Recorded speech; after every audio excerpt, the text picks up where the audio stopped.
P G टीची तयारी करताना सेंट्रल ज्या कॉम्पिटेटिव्ह एक्झाम असतात तेव्हा हिंदीची तयारी करतानाचं हे एक पुस्तक आहे. आणि तेव्हा वाचनात आलेल्या कबीरदासांचं म्हणजे बघा जाती भेद ह्या बाबी कशा मोडल्या गेल्या पाहिजे, मानव या गोष्टीकडे जेव्हा ते लक्ष देत आहे तेव्हा ते त्यांच्या जे दोहे आहेत त्याच्यापैकी एक हा दोहा आहे, ऊंचे कुल का जन्मिया जे करनी ऊंची न होए, सुवर्ण कलश सुरे भरिया साधू निंदा सोई.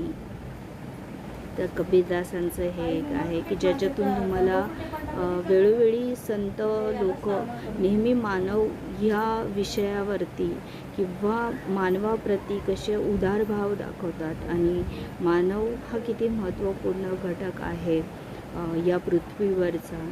त्या संदर्भात जेव्हा भेदभाव होत आहे, विषमता होत आहे, तर ती नाही करायला पाहिजे म्हणून कबीरदासांचं हे छान आपल्याला दोहा इथे ऐकायला मिळतो.